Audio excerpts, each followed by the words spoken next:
जय गुरु जी संगत जी, जय गुरु जी, शुक्राना गुरु जी। संगत जी, आप अगर चैनल पे पहली बार आए हैं तो चैनल को सब्सक्राइब ज़रूर से कर लीजिएगा और बेल आइकन को भी प्रेस कर दीजिए, जिससे कि आने वाले हर सत्संग की नोटिफिकेशन आप तक पहुंच जाए। संगत जी, आज हम शेयर करेंगे एक आंटी जी का सत्संग, जिन्होंने हमें लिख के भेजा है। अगर आप भी अपना सत्संग हमें शेयर करना चाहते हैं तो आप हमें अपना सत्संग लिख के भेज सकते हैं।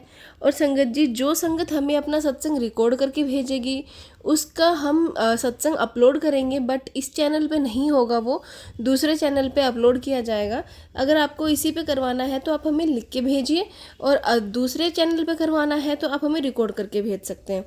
बट संगत जी, वो सत्संग अदर चैनल्स पे मतलब किसी और के साथ आपने शेयर ना किया हो, फ्रेश हो, वो ही सत्संग आप हमारे साथ रिकॉर्डेड शेयर करें। तो चलिए संगत जी, हम शुरू करते हैं आंटी जी का सत्संग। आंटी जी कहते हैं, ये मेरा दूसरा सत्संग है, पर ये मेरा पहला शुक्राना सत्संग है। मैं गुरुजी से 2023 मई महीने में जुड़ी थी। गुरुजी की कृपा से सब ठीक हो रहा है। आज मैं अपना पहला शुक्राना सत्संग शेयर कर रही हूँ। शेयर करने से पहले मैं गुरुपा अपने पिता परमेश्वर का मंत्र जाप करूँगी। ओम नमः शिवाय, शिवजी सदा सहाय। ओम नमः शिवाय, गुरुजी सदा सहाय। संगत जी, मेरे पापा दिसंबर 2023 से बीमार हो गए। पहले उनको मोशन यानी कि पोटी करने में दिक्कत आ रही थी।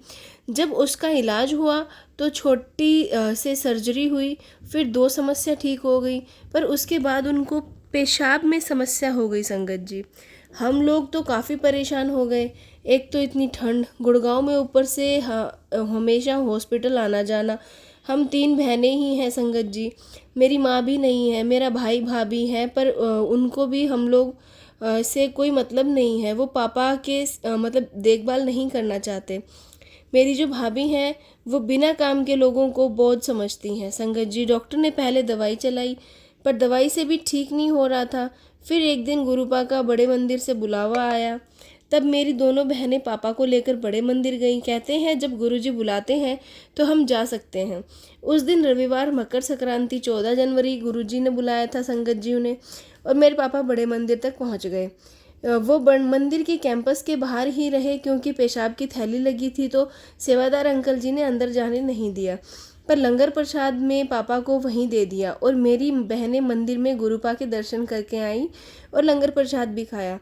पापा अंदर नहीं गए, पर गुरुजी ने बड़े मंदिर बुलाया, मतलब उनको ब्लेसिंग्स देनी थी। जब सब वापस गाड़ी के में बैठ रहे थे तो मेरी बहन ने बताया, एक भूरा बछड़ा बहुत सुंदर सा हमारी गाड़ी के पास आकर खड़ा हो गया और बहुत प्यार से हमारी तरफ देख रहा था। तो मेरी दीदी समझ गई गुरुजी पापा को ब्लेस करने यहाँ आ गए हैं, अब तो वो ठीक हो ही जाएंगे। संगत जी, कुछ दिन बाद उनके प्रोटेस्ट की सर्जरी हुई, जो सफल रही।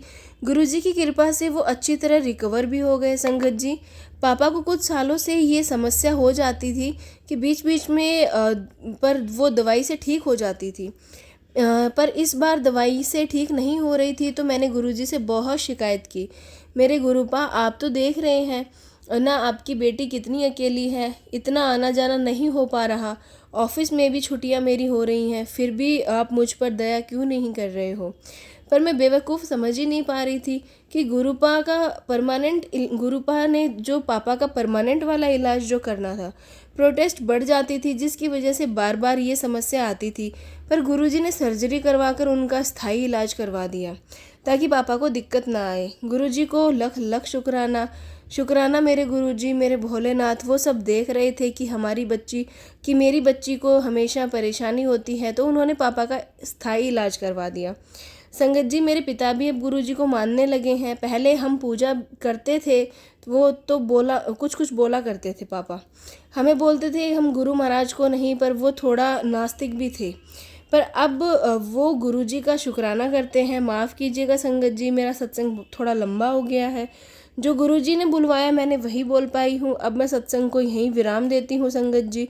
ओम नमः शिवाय, शिवजी सदा सहाय। ओम नमः शिवाय, गुरुजी सदा सहाय। ये था आंटी जी का सत्संग संगत जी, जो कि आपके साथ हमने शेयर किया है। चलिए संगत जी, मिलते हैं अगले सत्संग में। जब तक के लिए संगत जी, जय गुरु जी, शुक्राना गुरु जी।